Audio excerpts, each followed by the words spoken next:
Kwa majina naitwa Douglas Oruto Onkeo ama Lisosa. Mimi inatoka organization inaitwa Empowered Citizens Against Poverty.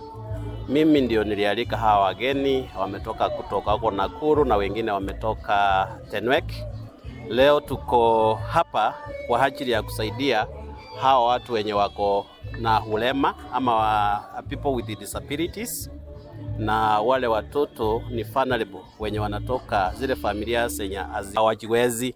So tumekuja hapa leo ndio tuweze kupeana wheelchairs which have been donated na wenzetu au waizani wamekuja. Ndio tuko na wheelchairs 26, tuko na white canes 20, tuko na walking frames there are 5. Kuna wale leo watapata, lakini tulialika wengine wenye wako disabled ndio tuweze kuwasajili ili next time tuweze kupanga tufanye mpango ili waweze kupata zingine, kwa sababu leo tumealika hao watu wote hapa ili tuweze kuwapea hizi vitu, na kuna vitu zingine hao wageni wetu wametuletea.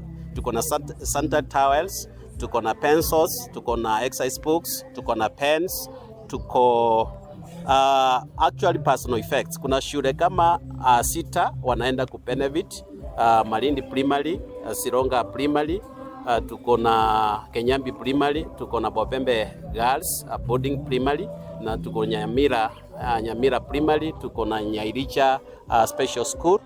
Hao watoto wanakuwa na shida sana. Sometimes wengine wanaacha shule kwa sababu hawana hizo personal effects. Sisi haja yetu ni kushughulikia wale familia wa chini ili watoto waweze kupata